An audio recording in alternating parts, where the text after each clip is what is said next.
channel Ngulik Horor.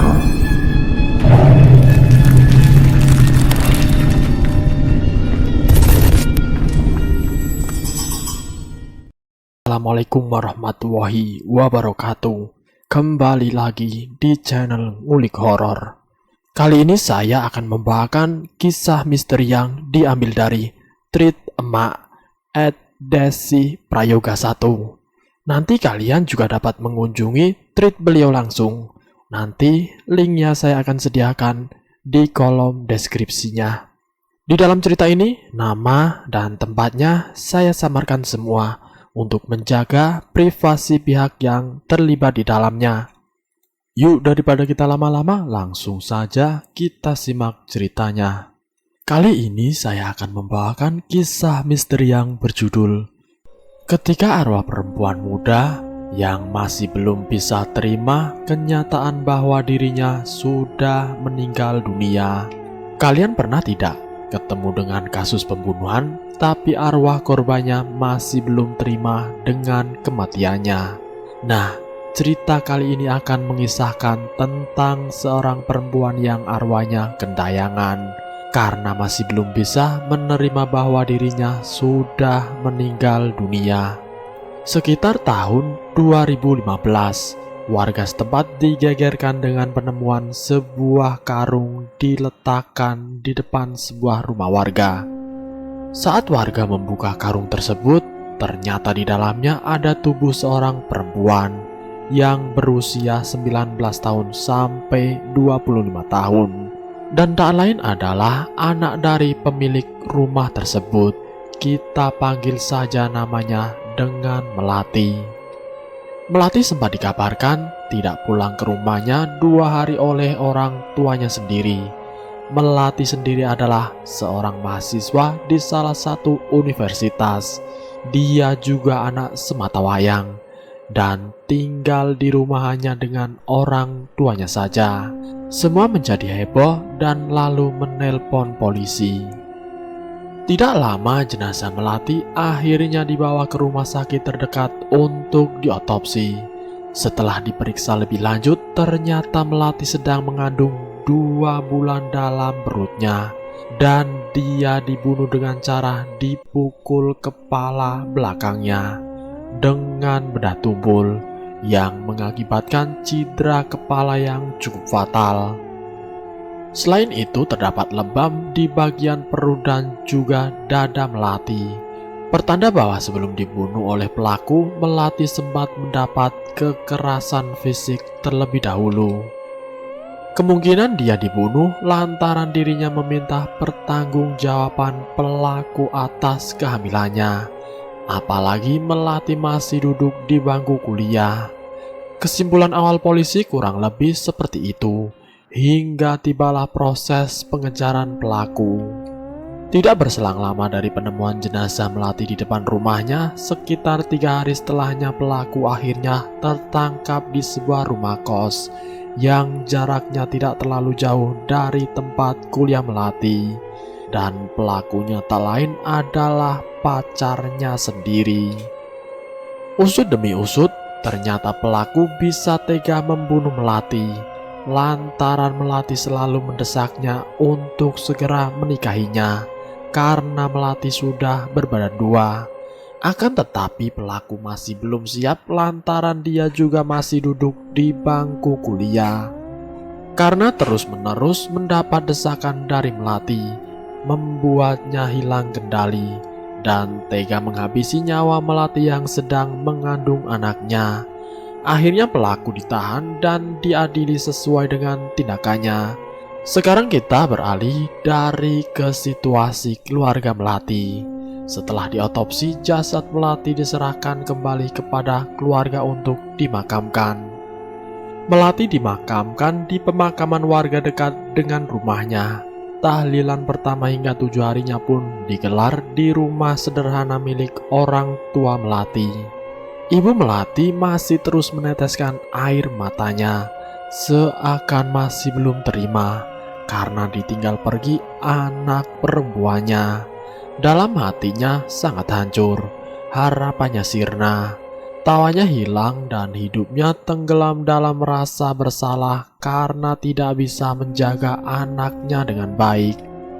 Hari demi hari, ibunya hanya menatap foto Melati dengan kedua matanya yang sembab. Beliau selalu tidur di kamar milik Melati, seakan ibunya masih ingin terus memeluknya dengan hangat. Ibunya masih tidak percaya dengan apa yang menimpa anak semata wayangnya itu. Seorang anak yang dibesarkan dengan penuh kasih sayang dan kehangatan harus meninggal dengan cara seperti itu. Setiap hari ibunya selalu berkata, "Maafin ibu Mel, maafin ibu," sambil memeluk boneka kesayangan Melati di atas ranjang tempat tidur Melati. Melihat istrinya yang semakin hari bertambah terus kesedihannya, suaminya pun mengajaknya untuk pindah sementara di rumah saudaranya. Bapaknya Melati tidak ingin melihat istrinya terus-menerus mengutuk dirinya sendiri atas meninggalnya Melati. Beliau ingin sekali menghibur istrinya, tapi beliau bingung. Sebab menghibur hati seorang ibu yang hancur karena sepeninggalan anak yang disayanginya itu tidaklah mudah. Masih perlu berbagai proses agar dirinya bisa berdamai dengan keadaan.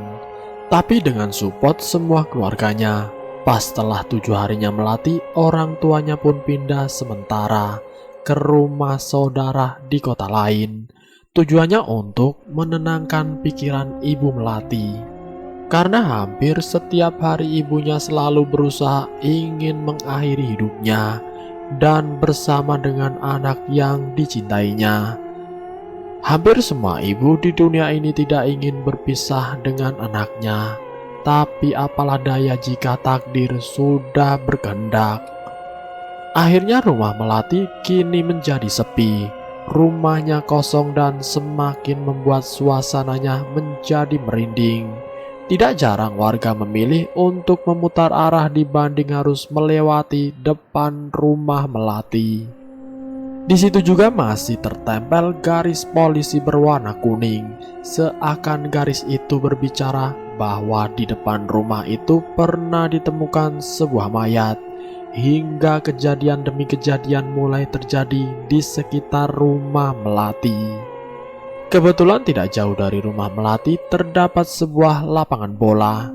Jika arahnya dari gang masuk, letaknya sebelum rumah Melati. Anak-anak di sana suka bermain bola di lapangan tersebut.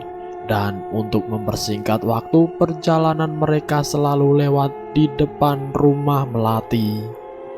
Tetapi sejak kejadian itu, mereka harus memutar arah lebih jauh dari biasanya. Area rumah Melati ini adalah area rumah perkampungan padat penduduk. Di samping kanan, kiri, dan depan rumah Melati ini juga ada beberapa rumah warga sekitar. Hampir semua rumah di sekitar sana memiliki akses pintu belakang yang bisa membawanya ke jalur lain. Di suatu hari, ada 7 orang anak yang sedang bermain bola setelah Isya. Awal bermain bola, mereka biasa saja. Dan permainan semakin lama semakin seru. Tiba-tiba salah seorang anak tidak sengaja menendang bolanya jauh hingga keluar dari area lapangan. Diambillah bola itu oleh si anak. Ketika dia berjalan mendekati bola, anak itu melihat dengan jelas sosok Melati berdiri di depan pagar rumahnya sambil memandangi anak ini. Wajahnya pucat dan matanya sembab, sambil menggunakan baju putih panjang yang lusuh. Terlihat darah merembes dari bagian perutnya dengan rambutnya yang terlihat acak-acakan. Melihat itu, anak ini langsung teriak sekuat yang dia bisa. Tubuhnya hanya bisa berdiri kaku, hingga ada seorang warga yang menghampirinya karena mendengar teriakannya. Barulah dia tersadar dan menangis tidak berhenti. Saat ditanya, dia mengaku melihat arwah Melati sambil menunjuk ke arah depan rumah Melati. Warga merasa tidak percaya dengan ucapan anak ini Dan akhirnya warga mengantar anak ini pulang ke rumahnya, dibarengi dengan anak-anak yang lain pulang ke rumah masing-masing. Rumor arwah melati yang gentayangan mulai berkembang dari mulut ke mulut hingga ke beberapa gang-gang warga yang lain. Ada yang percaya dan ada juga yang menentang rumor tersebut demi menghormati keluarga melati yang masih berduka. Sampai pada akhirnya rumor itu semakin kuat ketika tetangga pas belakang rumah melati menyaksikan sendiri arwah melati. Jadi rumah belakang melati dan rumah belakang orang sini saling berhadapan. Area rumah belakang melati dan tetangganya itu kayak ada pekarangan kecil yang berderat dengan rumah-rumah yang lain. Biasanya pekarangan itu dijadikan untuk tempat jemur baju.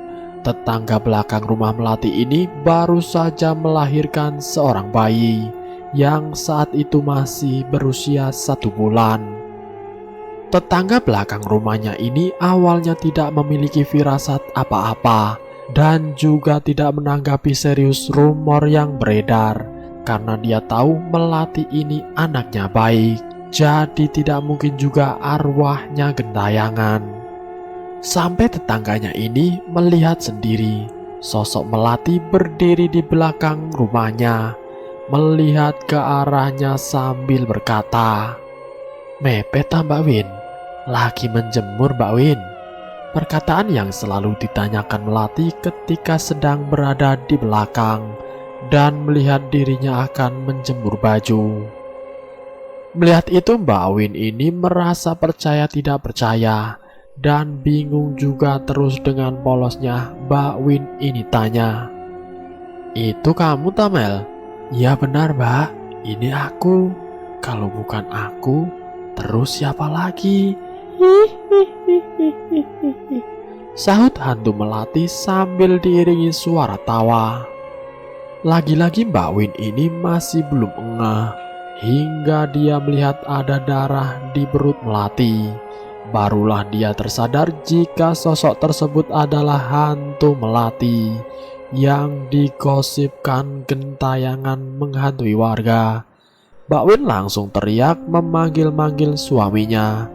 Dan tidak lama suaminya langsung menggeret tubuh Mbak Win masuk dibarengi dengan suara cekikikan melati yang sangat tidak ramah di telinga. Suaminya langsung menegur Mbak Win agar menjemur bajunya di depan rumah saja. Dan sejak hari itu pintu untuk akses belakang ditutup kayu sama suaminya. Kejadiannya itu sekitar jam 8 malam. Dan saat itu Mbak Win ingin menjemur popok anaknya yang baru saja dia cuci. Kejadiannya belum sampai di situ saja. Kali ini kejadiannya dialami oleh penjual bakso keliling. Ceritanya penjual bakso ini habis libur 1 bulan karena harus pulang ke desa soalnya ibunya meninggal. Jadi penjual bakso ini panggil saja namanya Mas Budi. Tidak tahu berita tentang pembunuhan yang dialami melati. Mas Budi ini tetap berjualan seperti biasanya hingga tiba giliran dirinya melewati area gang rumah melati. Dia merasa ada yang aneh dengan gang ini. Gang ini terasa sepi sekali, tidak seperti biasanya. Tapi pikirannya tidak berpikir yang aneh-aneh dan terus lanjut berjualan di gang itu seperti biasa. Mas Budi terus berjalan mendorong gerobaknya dengan sesekali memukul mangkok dengan sendok sambil berteriak, "Bakso, bakso!" Tiba-tiba langkah Mas Budi terhenti ketika ada suara yang memanggilnya, "Bakso Mas." Dan saat dia menoleh, ternyata sumber suara tersebut adalah suara melati yang sedang berdiri di teras rumah. Dari teras sosok melati ini teriak, "Mas, bakso kayak biasanya ya, nanti antar ke dalam," ucap sosok melati. "Siap Mbak," sahut Mas Budi. Melati adalah salah satu pelanggan bakso Mas Budi. Karena memang jam-jam segini sehabis isya, karena memang jadwal Mas Budi ngiter dagang rumah Melati ini sekitar jam 7 malam sampai setengah 8 malam. Melati selalu suka membeli baksonya untuk makan malam. Mas Budi langsung membuatkan pesanan Melati seperti biasanya. Setelah itu dia langsung mengantar masuk ke rumah Melati. Pas waktu dia ingin masuk, ternyata pagarnya digembok dari dalam. Otomatis Mas Budi teriak-teriak dari luar pagar, "Mbak Mel, iki lho baksone." Karena teriakannya semakin lama tidak ada sahutan sama sekali, dia pun semakin memperkeras suaranya. Hingga tetangga sebelah rumah Melati keluar, yaitu Bu Wina. Bu Wina ini langsung menegur Mas Budi dengan berkata, "Mas, sampean iki lha opo nang kono? Pengok-pengok karo nggawa bakso sisan. Wong nang omah kono gak ana wonge babar blas kok. Masnya ini ngapain di situ? Teriak-teriak sambil bawa bakso pula. Orang di rumah itu tidak ada orang sama sekali kok." Mendengar itu, Mas Budi kaget dan menjawab, "Loh, gak mungkin Bu Win. Wong Mbak Melati nembe mesen kok. Mangkane iki badhe kula terke tenggriane." "Loh, itu gak mungkin Bu Win. Orang Mbak Melati baru saja pesan kok. Makanya ini mau tak antar ke rumahnya." Mendengar itu, Bu Win sangat kaget. Terus Bu Wina langsung menggeret baju Mas Budi ke depan rumahnya. "Melati iku wis gak ono rong minggu wingi. Lambemu sing hati-hati, Bud. Melati itu sudah tidak ada 2 minggu kemarin. Mulutmu yang hati-hati, Budi." Sekarang giliran Mas Budi yang kaget. "Gak ono piye to, Bu Win? Gak ada gimana, Bu Win? Ya wis mati to, Bud. Mayate didelehke nang jero karung, terus didelehke nang ngarep omahe. Apa awakmu ra delok lek neng kono si ono garis polisine? Ia sudah meninggal, Bud. Mayatnya ditaruh di dalam karung, terus diletakkan pas di depan rumahnya. Apa kamu tidak melihat kalau di situ masih ada bekas garis polisi?" Kali ini Mas Budi terkejut dan tidak bisa bilang apa-apa. Terus Bu Wina menyuruh Mas Budi untuk segera pergi dari sini, dan Bu Wina pun masuk kembali ke dalam rumah.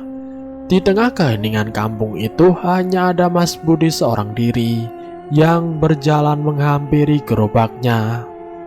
Di dalam pikirannya seakan tidak percaya dengan apa yang dikatakan Bu Wina tadi. Sesekali dia melihat ke arah rumah Melati. Lalu pandangannya berpindah ke arah bekas garis polisi. Sebab saat dia melihat Melati ini tidak ada yang aneh. Seperti biasanya Melati keluar rumah dengan daster rumahan. Dan wujudnya juga biasa saja seperti wujud manusia. Tiba-tiba bulu kuduknya merinding di sekujur tubuhnya. Serasa dia ingin segera berlalu dari tempat itu. Pas waktu dia ingin memutar gerobaknya, terdengar suara Melati yang berteriak dari dalam rumah, "Mas Budi, endi baksoku? Mas Budi, mana baksoku?" Hihihihihihi. Diakhiri dengan tawa Melati yang terdengar melengking. Menyadari memang ada yang aneh dengan Melati, Mas Budi langsung berlari menjauh dari rumah Melati sampai dia harus meninggalkan gerobaknya. Hingga pagi harinya, Mas Budi baru kembali dengan beberapa warga yang dia minta tolong untuk menemaninya mengambil gerobak yang dia tinggalkan di sana. Barulah di saat itu Mas Budi mendapat ceritanya secara gamblang dari Pak RT setempat. Dan sejak hari itu Mas Budi skip untuk ngider dagang di situ. Kejadian semakin lama semakin mencekam. Teror demi teror diterima oleh warga-warga sekitar rumah Melati. Kejadian selanjutnya dialami oleh Yusri.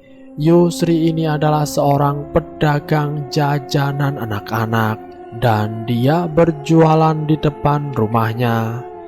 Di depan rumahnya ini ada sebuah pohon mangga yang rimbun tapi tidak terlalu tinggi. Dan di bawahnya ada sebuah bayang yang biasanya dipakai untuk nyilir atau ngadem. Biasanya kalau sore ibu-ibu sekitar sana suka duduk-duduk di situ sambil menunggu anaknya yang jajan di rumah Yusri. Saat itu kejadiannya terjadi sekitar pukul 10 malam. Yusri ini kebangun karena kebelet buang air kecil.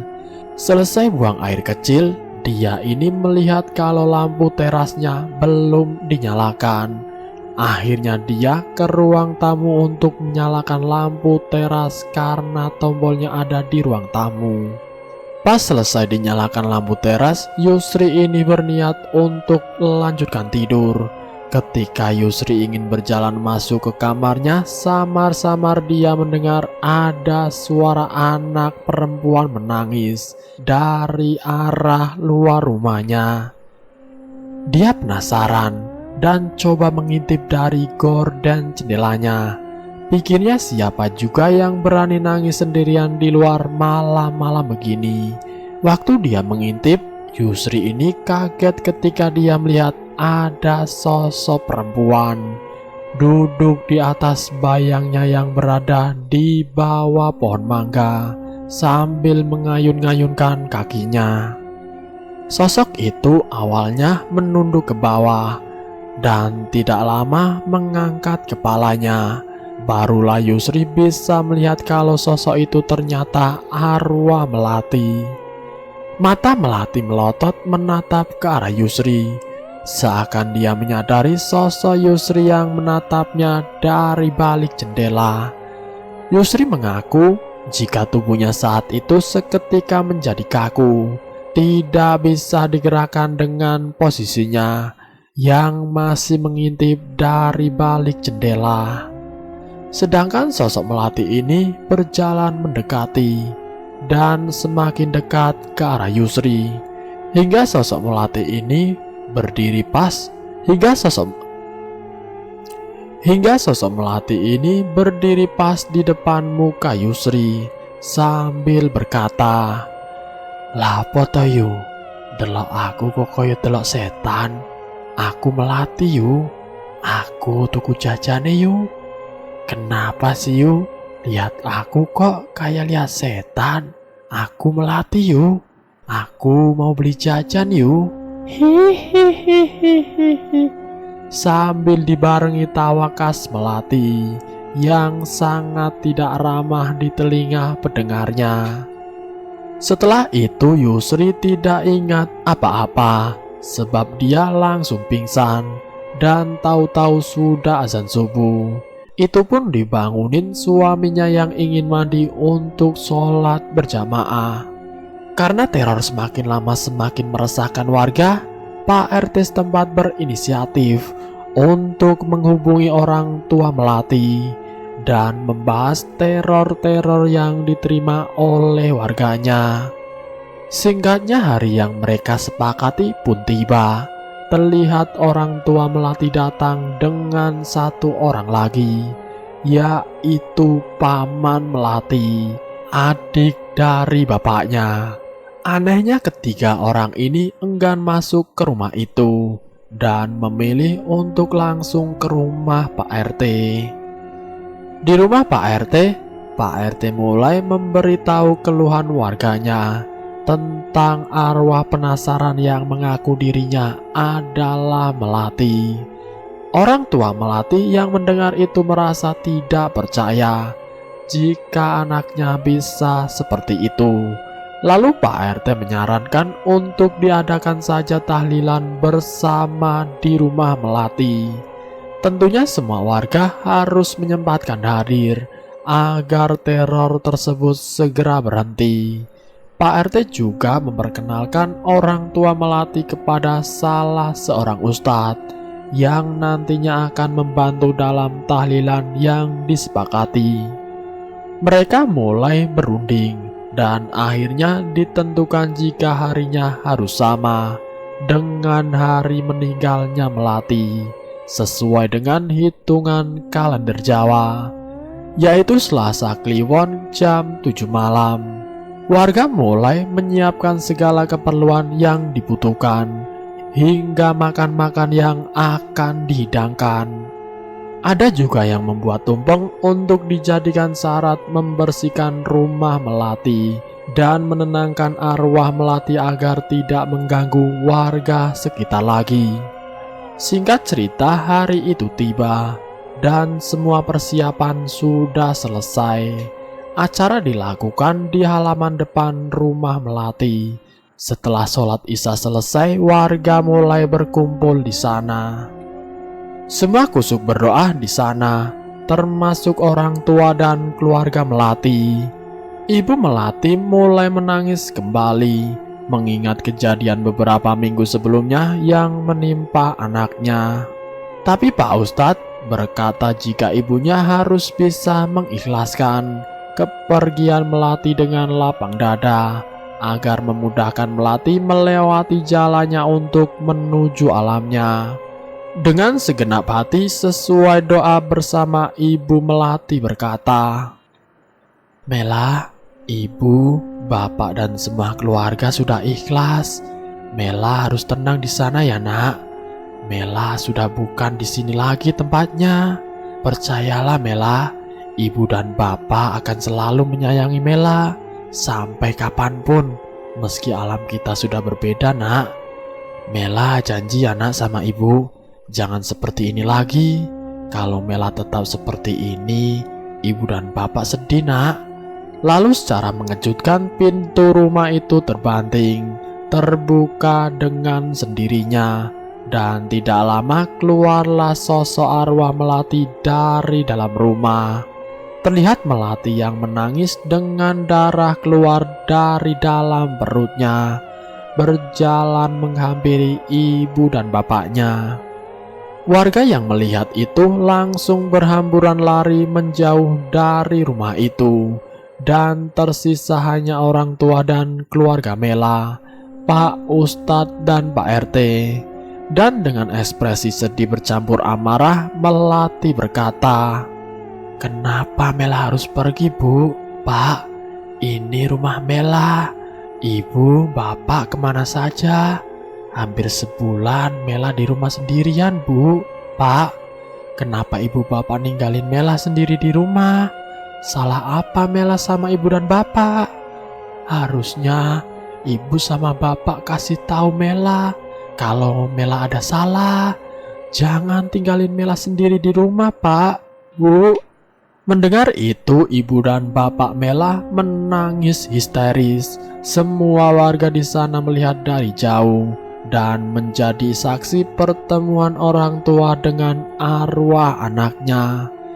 Ibu Mela memberanikan diri mendekat ke anaknya dan mengusap wajah anaknya sambil berkata, "Mela, sayangnya ibu dan bapak, Mela sudah meninggal sayang. Alam kita sudah berbeda. Mela harus pulang dan tenang di alam Mela. Nanti kita pasti akan berkumpul lagi nak. Ibu, bapak juga sama, kangen sama Mela. Kita semua yang ada di sini sayang sama Mela. Kita juga tidak ingin meninggalkan Mela. Semua yang ada di sini mencoba melakukan yang terbaik untuk Mela. Kita tahu Mela masih belum bisa terima dengan apa yang sudah terjadi. Tapi percayalah nak, meski Mela sudah meninggal, kasih sayang ibu dan bapak tidak akan pernah hilang untuk Mela." Secara bersamaan tiba-tiba muncul angin yang cukup kencang. Terlihat pohon-pohon di sekitar sana seperti meliuk-liuk karena saking kencang angin yang berhembus. Lalu ibu Melati muntah-muntah sebab dia mencium aroma busuk dari tubuh anaknya. Dan secara mengejutkan Melati langsung terbang sambil berkata, "Aku durung mati." Hihihihihihi. Dengan diiringi tawa khasnya. sampai orang-orang di sana menutup semua telinga mereka, karena telinga mereka serasa berdengung tiap habis mendengar tawa melati. Melihat anaknya yang masih belum terima akan kematiannya membuat perasaan ibu melati hancur dan menangis histeris. Beliau tidak menyangka anaknya bisa seperti ini. Pak Ustadz menyarankan untuk semuanya pergi ke makam melati. Menurut yang Pak Ustadz ketahui, kalau di desanya pernah ada kejadian yang hampir mirip dengan kejadian melati ini, di mana warga desa Pak Ustadz datang ke makamnya mencabut batu nisan yang bertuliskan namanya dan lalu menancapkan kembali batu nisan itu ke tanah sambil berucap, "Kowe wis mati," dan akhiri dengan membaca Yasin. Pikir Pak Ustadz tidak ada salahnya dicoba di makam melati. Siapa tahu hal tersebut bisa menyadarkan bahwa dirinya memang sudah benar-benar meninggal. Dan tidak butuh waktu lama, semua orang langsung ke makam melati. Begitu juga dengan keluarga melati. Setibanya di sana, mereka langsung menuju ke batu nisan yang bertuliskan nama melati. Dan Pak Ustadz mulai mencabut batu nisan melati yang diawali dengan kalimat bismillah. Setelah itu batu nisannya ditancapkan kembali sambil berkata, "Kowe wis mati," katanya untuk menunjukkan kepada si arwah bahwa inilah makamu dan di situ tertulis namamu. Itu pertanda bahwa kamu memang benar-benar sudah meninggal.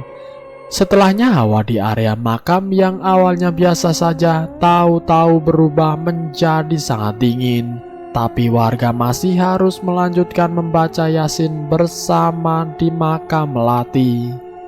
Barulah setelah itu semua orang bersama-sama kembali ke rumah melati untuk makan-makan bersama. Sebelum akhirnya mereka semua kembali ke rumah masing-masing.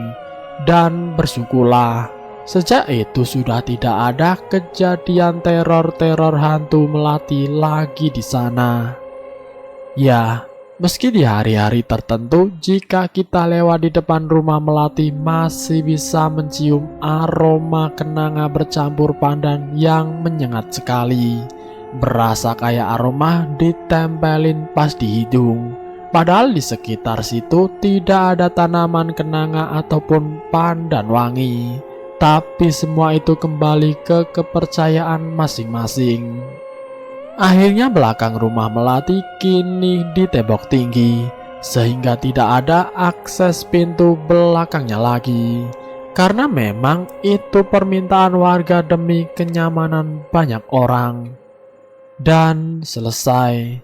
Itulah kisah misteri yang berjudul Ketika Arwah Perempuan Muda yang masih belum bisa terima kenyataan bahwa dirinya sudah meninggal dunia. Semoga video kali ini bisa menjadi pengalaman buat kita semua, dan semoga pula arwah melati bisa tenang di alam sana. Terima kasih sudah mampir di channel kami. Jika kalian tertarik dengan video kami, silahkan tekan tombol like, share, dan komen. Tekan subscribe untuk mengikuti video kami selanjutnya. Wassalamualaikum warahmatullahi wabarakatuh.